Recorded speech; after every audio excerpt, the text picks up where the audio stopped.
It's the way Singapore wakes up. Wake up, Glenn, Angel, and the Flying Dutchman. Wake up in the morning feeling like Kiss 92's Big Show.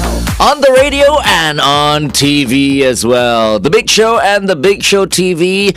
You can catch us on Facebook as well as YouTube. It is Good Morning Doctor Day, and we welcome two doctors this morning. We welcome back Dr Melanie Seah, General and Breast Surgeon from Mount Elizabeth Novena Hospital. Welcome back. Thank you. And we also welcome plastic surgeon from Mount Elizabeth Hospital, Dr. Christopher Chui. Good morning, Christopher. Good morning. Now, it is Breast Cancer Awareness Month, and that's the reason why you guys are in here. Yes, and that's why FD is wearing pink as well. Yes, Well done, FD. Well done. Yeah, I know. Yeah. So today we're talking about breast cancer, obviously, doctors, how to detect it, how to treat it, and obviously how to defeat it. So I guess let's start with the first question. How can it be detected?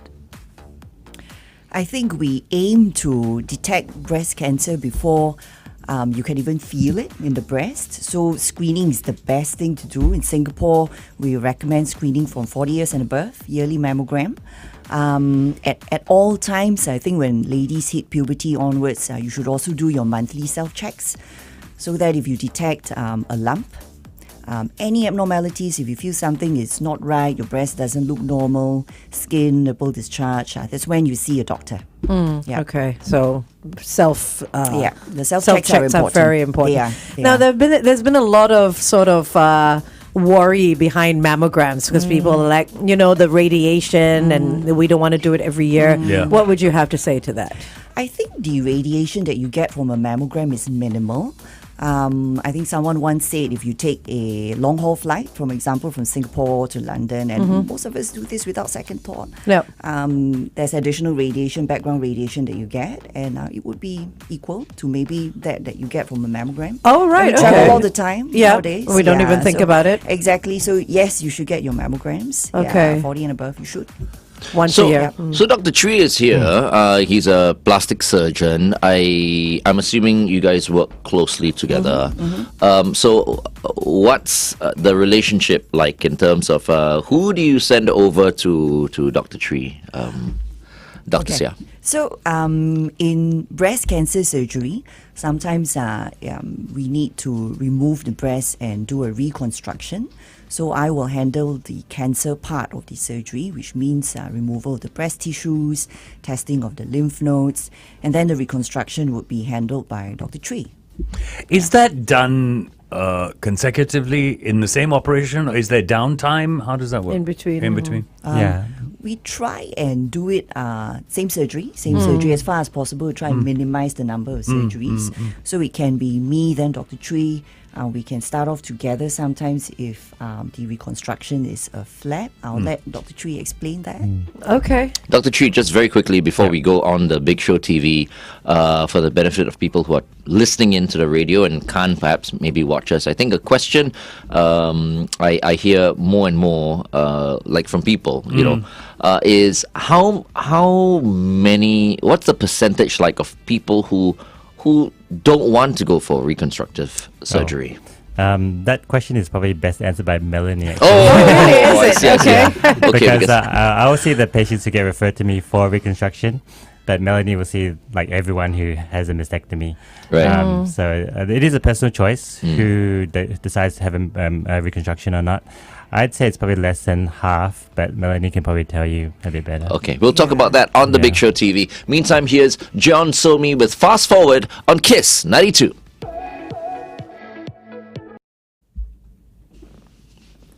Okay, so do you have a rough figure? It's more than half, I Really? think most people take it up. Most ladies take it up. Yeah. Okay.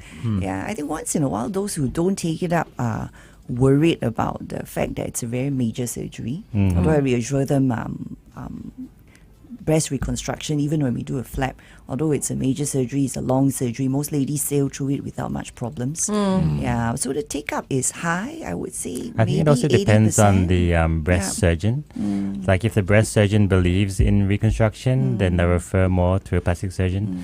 Whereas some breast surgeons who don't really think breast reconstruction is necessary, then they wouldn't bother referring to us. Yeah. Are mastectomies always necessary during breast cancer? Or are there times when you just take the lumps out or, are they always the case? So, yeah, it's a good question.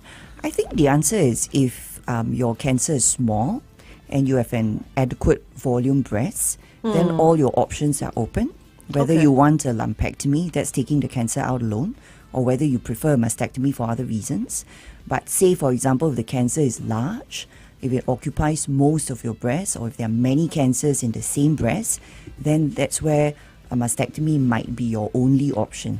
Okay, you said for other reasons. What would the other reasons be to have a mastectomy? Yeah, like big cancer, multiple cancers in the same breast. Right.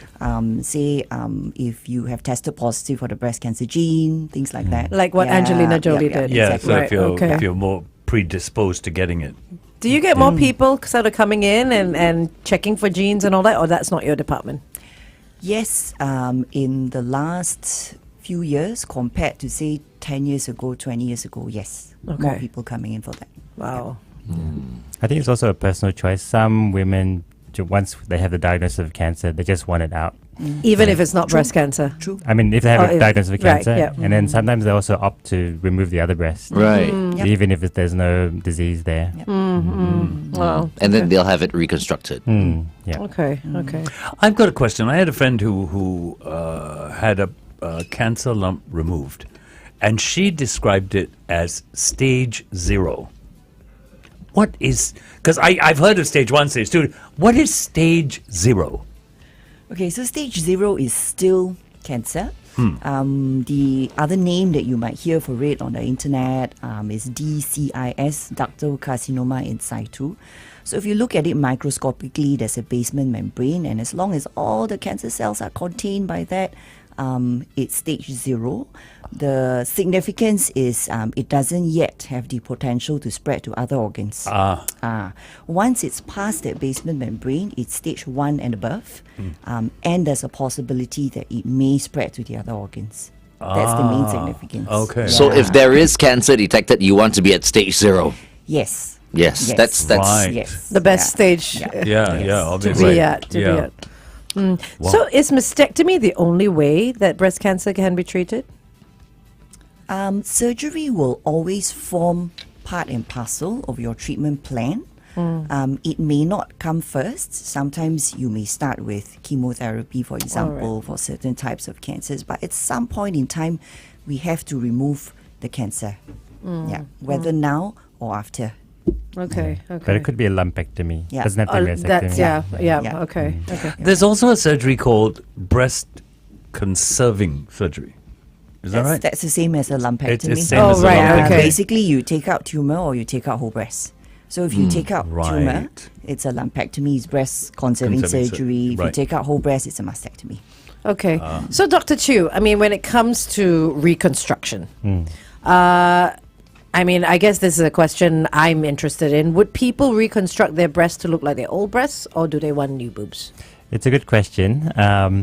If you're having one side mastectomy and reconstruction, Yeah. then obviously we want to try to match to the other side. We don't want it to be lopsided. Of course, yeah. So the goal of breast reconstruction is really to get symmetry in the size and the shape. So with one side, we'll try to match the other side.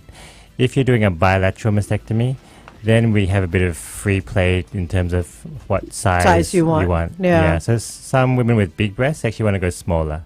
Other women with small breasts, they want to go bigger. So depends also on the method of reconstruction. Okay. If we're taking it from the tummy, which is very common, it's basically like a tummy tuck. It's a 2-in-1 surgery. So we do a tummy tuck surgery, but instead of throwing it away, You take that we skin use it, and you use it. to Oh, make wow. the breast.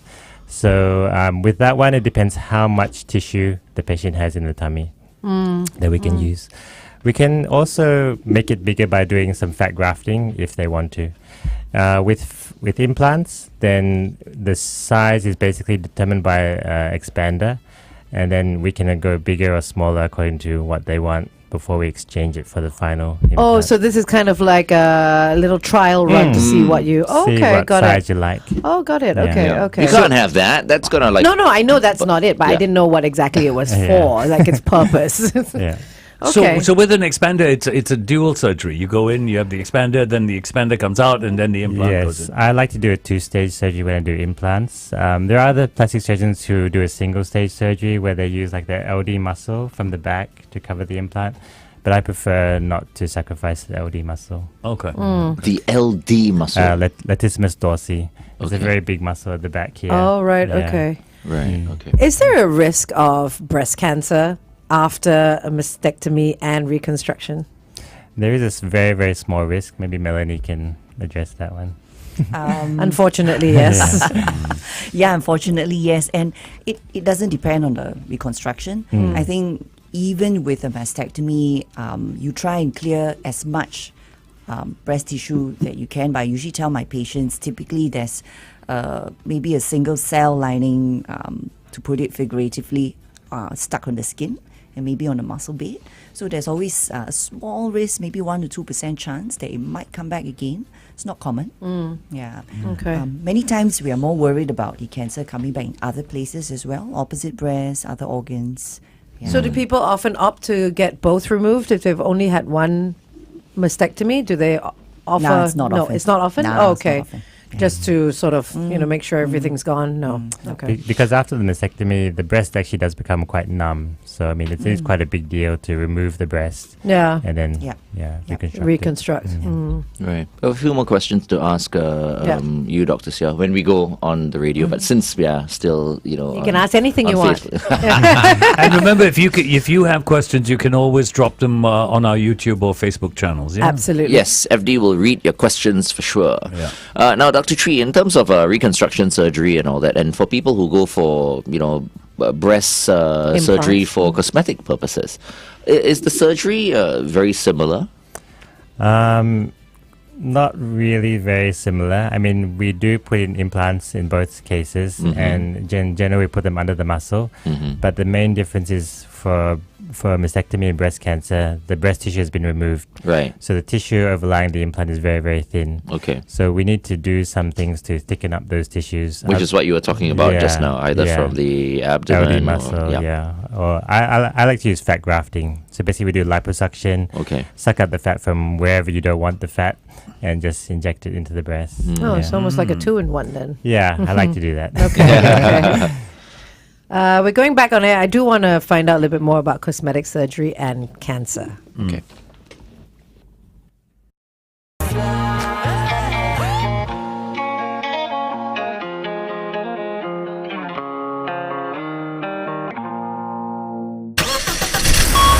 Kiss 92 traffic. Quite a number of broken down vehicles out there. The first is on the ECP towards the city at the East Coast Park Service Road exit. On the BKE towards Woodlands at the Mandai Road exit. On the PIE towards Tuas before Jalan Baha, avoid lane 4. And on the CTE towards the AYE at the PIE Jurong exit. There is also a situation on Yio Chu Kang Road heading towards Yio Chu Kang Crescent.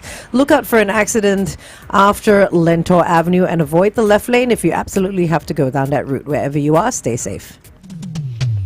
Welcome back to The Big Show and The Big Show TV. It is Breast Cancer Awareness Month, and that's why we have Dr. Melanie Seah, General and Breast Surgeon from Mount Elizabeth Novena Hospital, as well as Dr. Christopher Chui, Plastic Surgeon from Mount Elizabeth Novena Hospital with us this morning.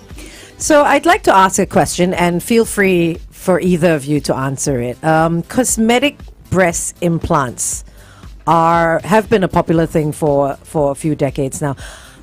Are women at risk of cancer after getting these implants? Studies show that there's no increased risk of breast cancer per se. Okay. But there is one rare cancer that you need to be aware of. It's a breast implant-associated lymphoma.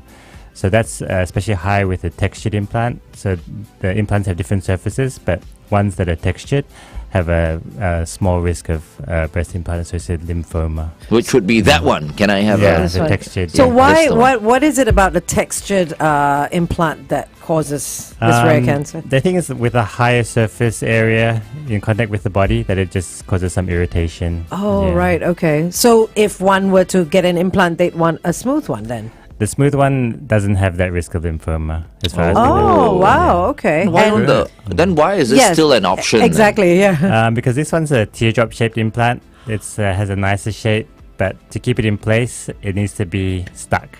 So if that implant was upside down, it would look quite strange. Oh, so they Yeah. couldn't do a smooth one in the teardrop? Because it would move around. Oh, Yeah. got it. I Right. see. Okay. So it's created a little bit of friction. Yeah, then. like, I like a see. Velcro patch. Oh wow. Yeah. Okay. I Okay, see. that's the reason. And I see Okay. why the risk would be. Can I have a look at the increased. other one? Sure. Okay. FD, you got a question? Yeah, I do. Excuse my ignorance, but I'm asking this out of ignorance. Breastfeeding and cancer, does it reduce the risk of breast cancers? Yes, it does. It's supposed to be protective, especially if you're breastfed for more than 6 months.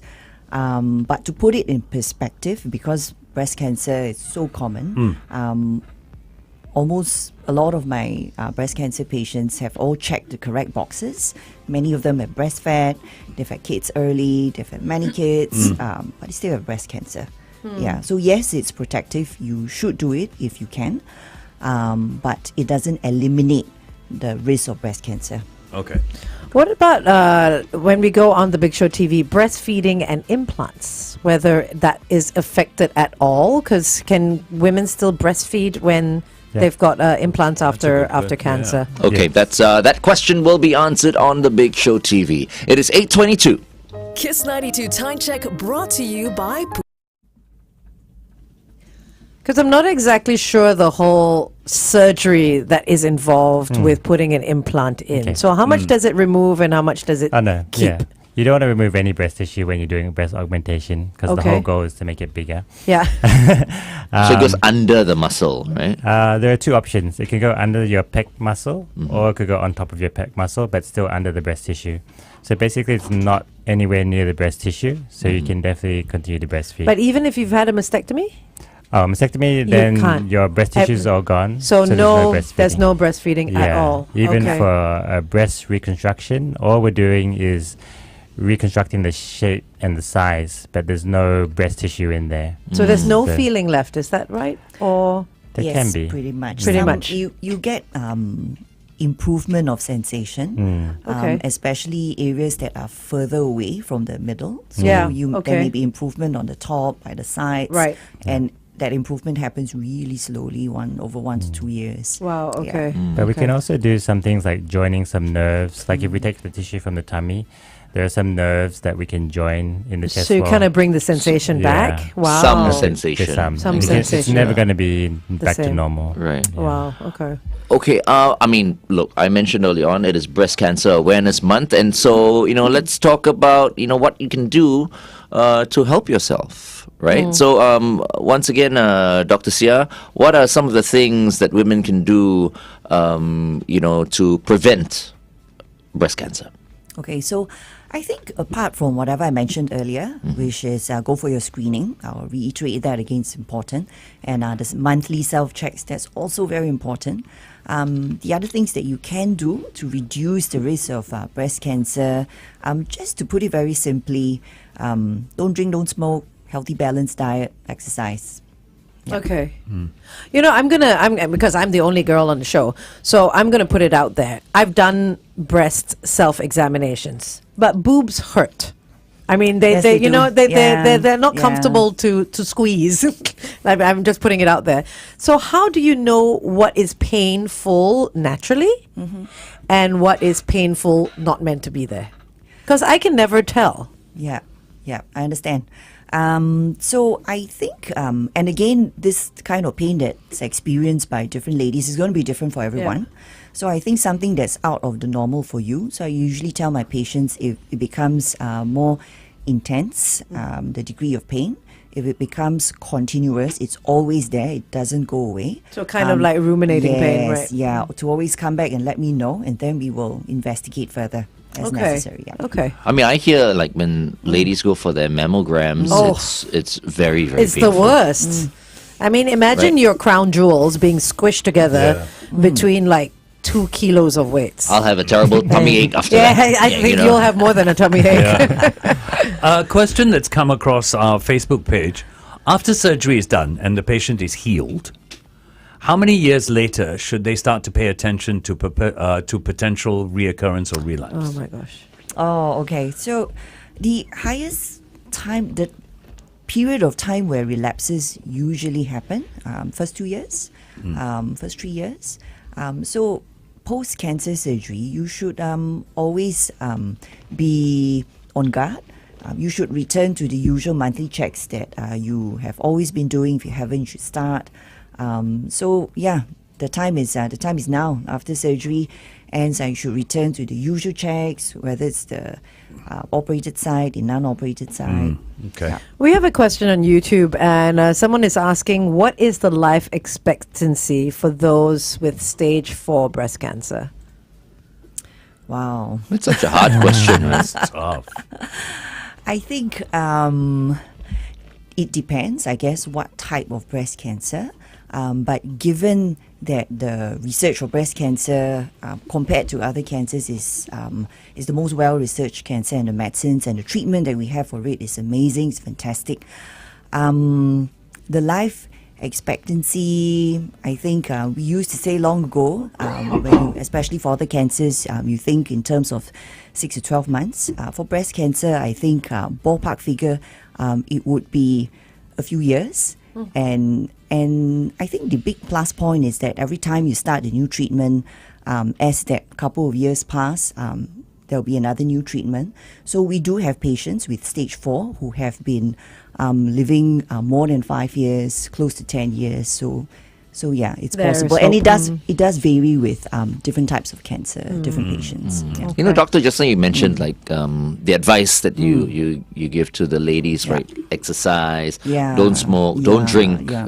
don't drink as well, is it? Yeah. Don't drink. Yeah. Don't drink. I mean, Yeah. for It's some for people, everyone. it's quite hard. Like, I'm sure Yeah. everybody will drink in Yeah. moderation Yeah. and all that. But the exercise part, why is exercise so important? I think not just breast cancer, just For everything, general right? health, yeah, for everything. Why is Yeah. it so important? What does it do to help the individual? Keeps I your love heart exercising. pumping. No, apart from the Pumping. heart, right? I mean, that's just the heart, right? But surely there's more to it than that. Also brings the weight down, keeps the weight in check, things like that. So yeah, for breast cancer, may not strictly have to do with the exercise, but we do tell patients post breast cancer surgery to keep check on their weight, not to put on too much, because fat cells do produce hormones as well. Okay. So yeah. So that's one of the Everything main yeah. things to control Your weight. your Yeah. weight. Yeah. How long is a reconstructive surgery from start to Um, finish? If we're taking from the tummy, one side, average about 8 hours. Wow, 8 hours. Yeah. And if it's both sides, is it Average double? about 12. 12 hours. And then about the double. recovery time after? Back to normal activities by about 1 month. 1 month. Yeah, so that means Okay. like swimming, running, dancing, skiing, Okay. pretty much everything by 1 month. Wow. I've got a competitive weightlifter I did. She went back to competitive weightlifting. Yeah. After a month or less? I think about, maybe it was 2 months, I 2 think. months, right? Yeah. Okay. Mm, Yeah. Amazing. I can't imagine being in surgery for that long. It's a long time. Yeah, I didn't think we it would be take, that long. toilet breaks and Yeah. lunch breaks. Coffee breaks, lunch breaks. We'll just leave them there and we go for a walk. Yeah. But still, my goodness. It's a long time, yeah. You know, sometimes we talk about our radio show. It's like 4 hours. Like, It's nothing. Oh, that's a long time. Okay. Kiss 92 traffic. On the TPE towards the PIE after the Pongo Road exit, there's quite a bit of backup to quite a ways back. Avoid lane 1, an accident has been spotted. Also on the CTE towards the SLE after the PIE Changi exit, vehicles having some car trouble there. If you spot anything, our number is 885550 Welcome back to The Big Show and The Big Show TV. We have with us Dr. Melanie Seah, General and Breast Surgeon from Mount Elizabeth Novena Hospital, as well as Dr. Christopher Chui, Plastic Surgeon, Mount Elizabeth Novena Hospital. Once again, thank you so much, doctors, for joining us this morning. Okay, thank you. Thank Question. you. Thank you for having us.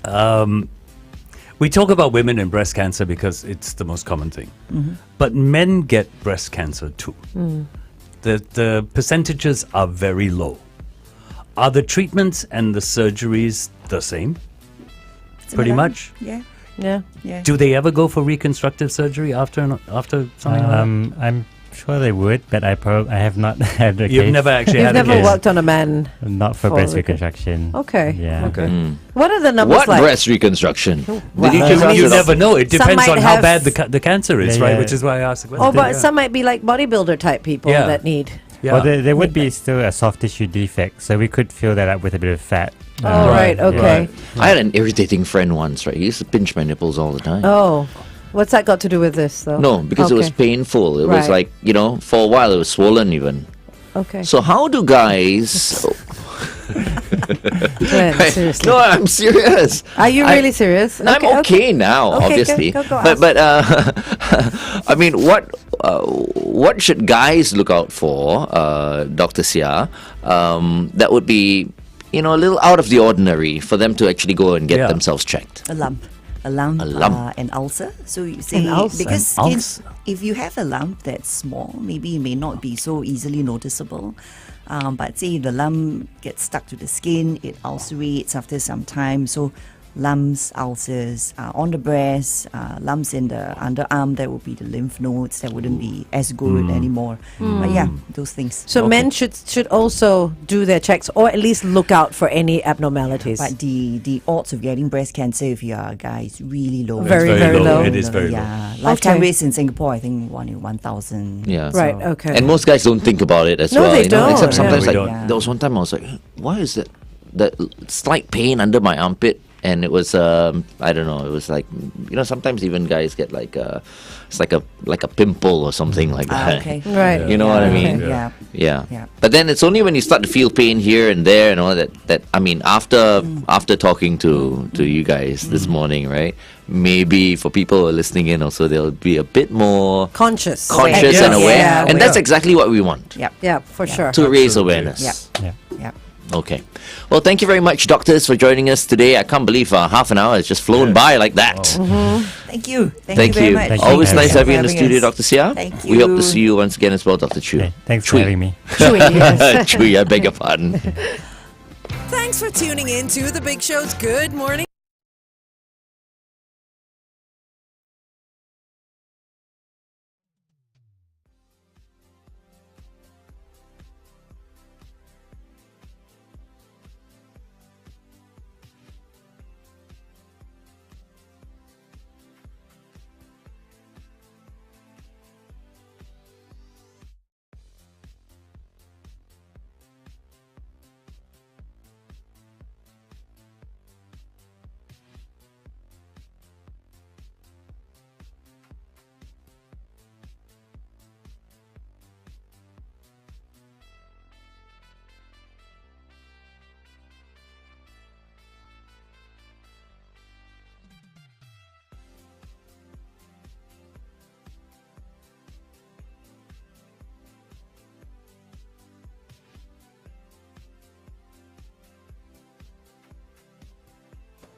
All right, we are back. Good morning. We have Chu Xian with us. Hi, Chu Xian. Can you hear us?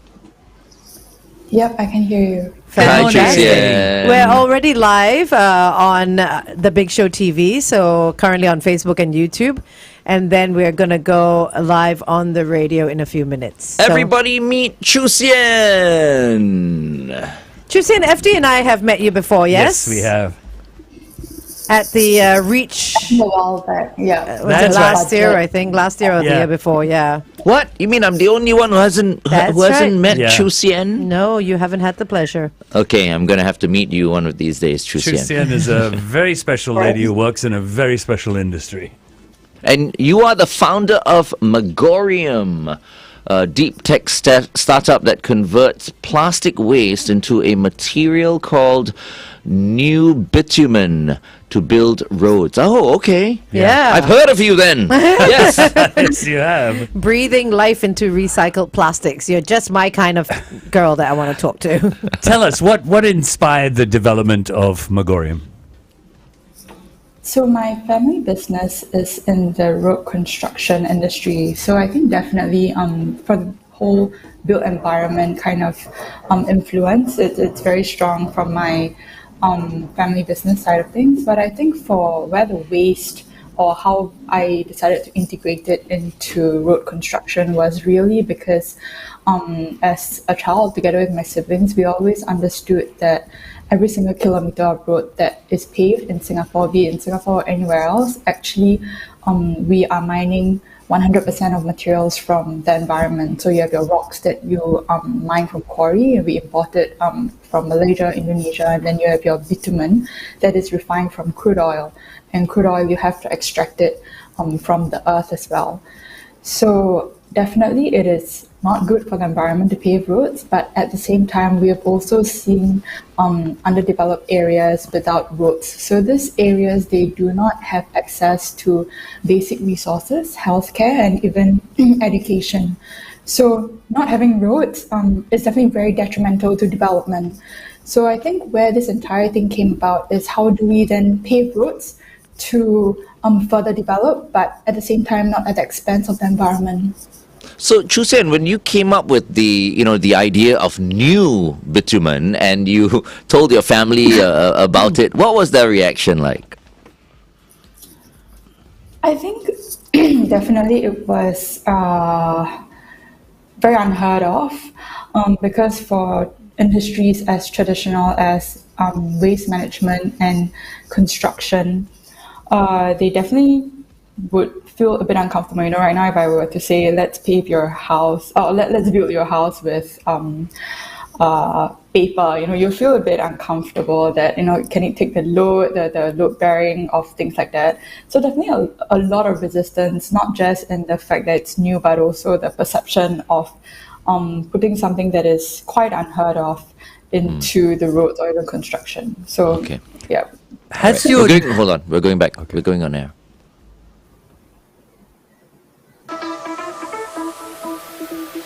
Lights, camera, action, that's it. Kiss 92 traffic. On the MCE towards the AYE, right after the Marina Coastal Drive entrance, avoid lane 3. An accident has been spotted.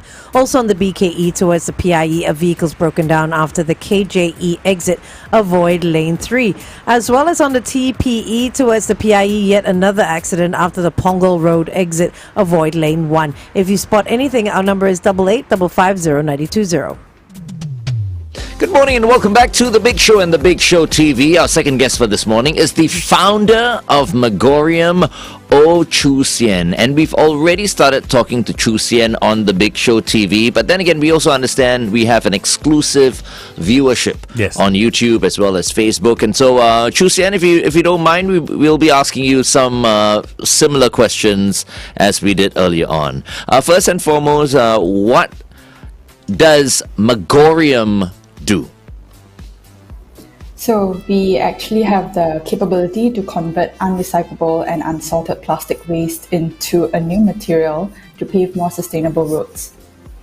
Are we talking about plastics like plastic bottles? Any type of plastic, or are there specific plastics? So I think when we try to solve the problem, we understand that plastic comes in all forms, shapes, sizes, and types. I mean, you have your number 1 through 7.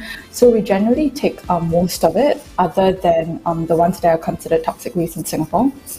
We also can take highly contaminated ones, so contaminated with food, contaminated with paper, wood, glass. We are able to actually recycle all of them. So I think that's what stands out for our technology to recycle plastic compared to the traditional ones. So when you say you can take any type of plastic, is there a place that people can actually go and put their plastic waste near your, I mean, should we be putting it at your doorstep so that you can go turn them into roads, or what, how is it done?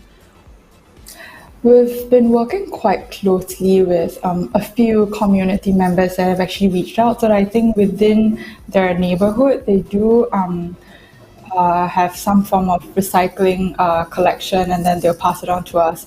They'll drive down to our facility in Singapore and pass it on to us. But we don't really have dedicated bins that we're collecting from the public right now. We actually work more closely with the industry players. So you have your hotels, you have your malls, biopharma brands, and things like that. So we're working more with these partners because they generate substantial amount of plastic waste during their business operations. Yeah. Now, Chuxian, it's converting plastic waste into a material called new bitumen. So, could you just tell, the KISS fans who are listening in right now, or tuned in right now, what is bitumen? So bitumen is, so just imagine when you look at, so you'll probably see a lot of road construction going on in Singapore. You see the black color thing that's being paved on the road. They are actually made of two materials, very simply rocks and bitumen. So rocks come in loose form, and bitumen is derived from crude oil. It is refined, one of the heaviest fractions, and just think of it as a glue, to glue all your stones together, and that is how you get your asphalt premix roads. Okay. And it has to be hot. So at high temperature, it will be like liquid, whereby you can mix it very well, and at low temperature it hardens. So that's why every time when you see trucks filled with this asphalt, it's usually steaming, and then when you go there, when it's laid on the road, and you see like sometimes people spray water over it to kind of cool it down to harden. Yeah, we've seen roads being paved. Yeah, absolutely. Yeah, And, and they're super, super hot. You Yeah. can see So, the steam so what coming does up. new bitumen look like? So new bitumen actually looks no different from the traditional bitumen. It is black, viscous, liquid at high temperature, solid at low temperatures. And I think why we decided to name it new bitumen, it's because people that are not in the construction industry generally do not have any idea what this material is. And I think when we put the word new in front, you kind of immediately get the sensing that even if you don't know what it is, you know it's derived from waste, such as your new water, new sand. And I think that was the most important one, whereby we were turning waste into resource. And then I'll further explain how roads are paved then. But I think the general sensing is that we want people to know what we're producing is a green material. Yeah, I'd love to find out which roads we can see that are paved with plastic, like old plastic, which is obviously new bitumen. We want to find out more about that. Okay, let's talk to Chuxian a little bit more on The Big Show TV. The Big Show. So, Chuxian, are there any roads in Singapore or, regionally or around the world that are made of new bitumen?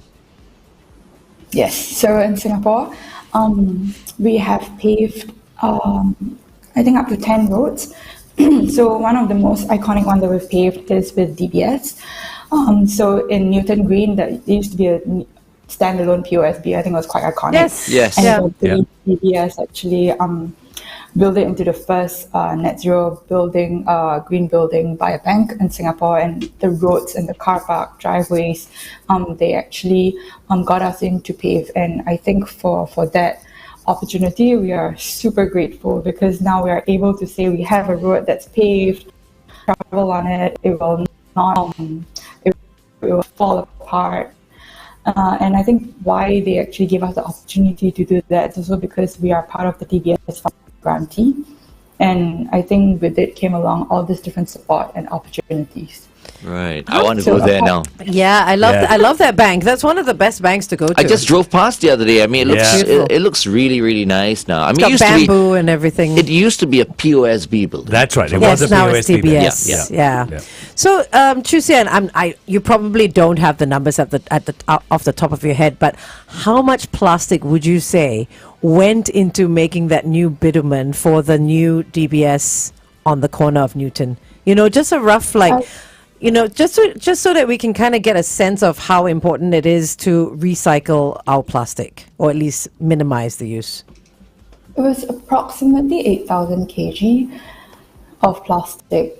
And I think across the all the roads in Singapore, so we have paved one in Sentosa as well, near Sensoryscape. Other roads include Hubert's at Dempsey, NUS. And I think one of the biggest and most impactful project that we've done, it's one with Sanofi. So Sanofi is a biopharmaceutical brand in Singapore, and I think they just built their new vaccine facility in Tuas. So that was a very important project for us because we actually worked together with hospitals, with Sanofi and with patients. So Sanofi actually rolled out a campaign because they produce insulin pen for diabetic patients. They actually educated them to, after finish using, remove the needle and then bring it back to one of the collection points in the hospital itself. So it was a nationwide campaign, and we were then able to collect approximately 1,000 insulin pens to actually convert into new bitumen to pave into the roads and car parks in the Tuas evolutive facility as well. So that was very impactful purely because it was a super multi-stakeholder engagement, and without anyone doing their part, let's say if the patient who decided I'm not going to do it, it's so troublesome, we wouldn't even have the opportunity to receive this used insulin pens. And I think without the hospitals functioning as collection points, basically everything had to work for this entire campaign to be pulled off. So I think it's definitely more than just the technology at some point. I can have the technology, but without stakeholder engagement, this entire campaign wouldn't have worked, and neither would we have the impact that we wanted to create. So that means, these buildings and areas like Huber's and the DBS Newton Green. Yeah.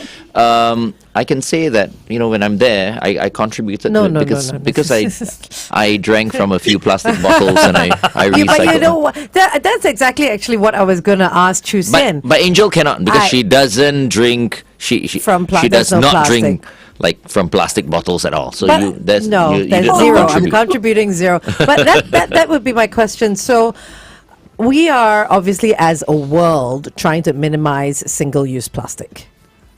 But for a business like yourself, you depend on plastic waste. If you put away the single-use plastic, what kind of other plastic do you depend on to create new bitumen? I'm sure there's a lot of others, like you were saying. Okay, the insulin pens; those are very, very important. Maybe pens from schools and whatnot. But what other kind of plastic would you take in? So definitely, I would say that for businesses or startups like myself trying to get rid of or solve the plastic waste problem, essentially we wouldn't exist if there wasn't a problem with the plastic waste. Yeah. And why I say that one of the most impactful partnership has been one with the biopharma companies as well as the hospitals is because we understand that for the medical industry, single-use plastic, it's very prevalent due to your hygiene reasons, your cost reasons, low cost as a material for plastic. And at the end of the day, let's say even if the whole world were to shift towards not having plastic, I believe that the medical industry will be one of the last, purely because they have a fixed budget as to what they're going to do, and on one hand it's patients' welfare, on the other it's sustainability. So I think it's kind of a no-brainer where this would go at this point of time. So that's why we're actually pivoting towards working more with industries that we see have difficulty pivoting, and what we want to give them to do it's basically a transition period as to how do you sustainably manage your waste while waiting for further technologies or materials to be developed. So when we give workshops in schools as well, I think the messaging that we put across is that we don't need your single-use plastic, we don't need your straws, your cutleries, all this. If you can reduce, please do so, because there is already too much plastic in the whole world, and my technology alone cannot solve this issue. So that's why I think we are definitely very strategic in terms of the kind of plastic that we want to take in, even though we can take in most of it. And apart from a consumer plastic waste such as your plastic bags and things like that. Hold on for a while, Chuxian, hold on. The Black Eyed Peas with Hey Mama right here on Kiss 92. All the great songs in one place. We've been speaking to Oh Chu Xian, who is the founder of Magorium. Once again, thank you very much, Chu Xian, for joining us. So I just a little bit of a wrap up of the question that I asked you on the Big Show TV, because I think it's very important for people to know that although Magorium depends a lot, in fact, Magorium depends 100% on plastic, you are still out there to stop the rampant use of single-use plastic, because there are a lot of industries that have plastic, that depend on plastic, like the medical industry. If you can just give us a summary of what you said earlier on the Big Show TV about the medical industry, and how about we should not be using straws and plastic bags, despite the fact that you need all the plastic you can get. So the messaging that we usually put across and always put across is that we don't want to take in your single-use plastic straws, cutlery. In fact, what we're doing is, with the support of Enterprise Singapore, we're actually looking to see if we can convert alternative feedstocks such as your paper, food, and wood into new bitumen as well, such that we do not rely on only plastic. And I think where we're coming for the plastic is we want to work together with industries such as your medical, healthcare industry, because we know that cost is very sensitive, and plastic over there, it has its whole host of benefits, hygiene, hygienic reasons and things like that. So we definitely do not hope to see, all the different single-use cutleries and things in our feedstock, but rather to help different industries, give them a transition period such that their business, P&L, baseline, or patients don't suffer as a result of them trying to go green and be sustainable. I'd love to see you do something with styrofoam. Yeah. That's another one. Okay, thank you. Thank you so much, Chu Xian, for talking to us. I think, you know what? I can sit down and listen to you for hours. Yeah. Let's arrange, So interesting. Yeah, get together or something like that, and we can talk a little bit more about this. Thank you so much, Chu Xian, and continue to do the good work that you're doing. Thank you. Thanks so much. Thank you, Chu Xian. Have a wonderful day. Have a great day. All right, and that was Oh Chu Xian. And in just a while, I am going to be just, in fact, I think it's coming up right now. Yeah, coming up right now. My padel adventure yesterday. Okay. Did you pop your paddle cherry yesterday? Well, you guys see for yourself lah. Wait. Anyway, I just want to say that number one, for people who are tuned in now for the very first time, I was at the Cage Paddle Tribe yesterday. Thank you to Farah and thank you to Shane for introducing me to paddle for the very first time. And I was also so privileged to meet Mark as well as Paul, who are from Spain, and who are down for the Asia Pacific Paddle Tour happening from tomorrow to Sunday at the Cage Paddle Tribe. So these Which guys are is what, in- pros? Yeah, they're pros. They're pros. Wow. The cage is at Dempsey, right? At Dempsey. Okay, all right. Yeah, and tonight actually they're having an exhibition game. The nice. players who are taking part and all that. It's $10 though, but this is to help the players with course. their accommodation and Of course, cost. of course. Everything will go to the players. But anyway, I played with Mark and Shane and Paul yesterday as well. Here's what happened. Uh-oh. Was it hard? It was quite the cardio workout. That's Mark, by the way. Okay. He looks a bit like Chris Martin from Coldplay. Look handsome. I don't think she was talking to you. No. That's Shane Okay. Marshall. He was in the studio yesterday. Yeah. Don't know who's that tall guy. Is there. it fast paced? Well, I mean, it can be. Okay. If you hit harder, the ball will travel faster. Yeah. But I think they were being very kind to me yesterday. It looks like a walk in the park, actually, with the way you guys are So playing. Shane is an awesome player. I mean, so is Paul and Mark, obviously. They're all competitive. I mean, Kevin is really, really good too. He's been playing for a while. But as I said, so blessed to have been playing with all these great players yesterday. I mean, my first game, When we were talking about it yesterday, they were talking about how small the court is. And on this, you get a better feel for how small that court is. Yeah, there are 3 courts. Looks a little bit like a squash size court. Yeah. But you look like you're sweating I was so tired. buckets. I was perspiring like crazy, seriously. Yeah. I saw your pictures. You look really knackered after. It was just like I was. like you were so beat. I was so knackered. I slept at midnight yesterday. And you know what? It's so different from golf because golf you can sit for a bit, then you can walk about, you can have a drink, you can Yeah. stroll a bit if you want to. Yeah. But this looks like it's full on movement. I felt like I ran for 5 kilometers. It's a good workout. Which is a nice, what do you call cardio Yeah, burst, yeah, so to for speak. sure. That was Ra- it?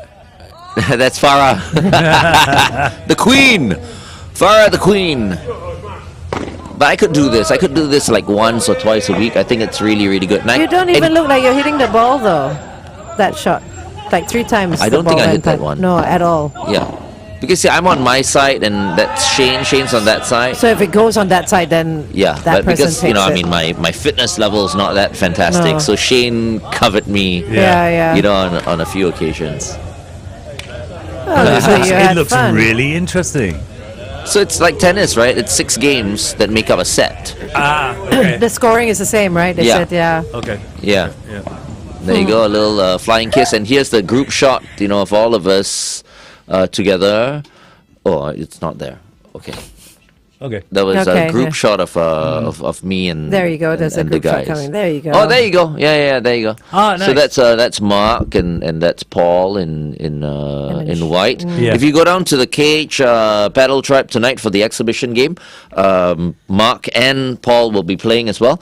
And Paul is also known as the Spider-Man. Oh, 'Cause nice. He Spider-Man. spectacularly climbs up the wall and all that. Oh, and good hits the grief. ball. Yeah. Oh. So you might want to go down and check him out this That'd be good evening. to Like I believe parkour. it's from 7 to 10. Like parkour when they climb, they Yeah, sort of bounce off the walls. He is so agile. Yeah, wow. Unbelievable. Nice. Anyway, yeah. So that was my That was first, my introduction to paddle. Well done. Very nice. And you're going to continue doing it? Yes. Okay, cool. That's good. I've joined the cage paddle tribe. Of course you have. Yeah. Okay. Coming up next, headline news and sports.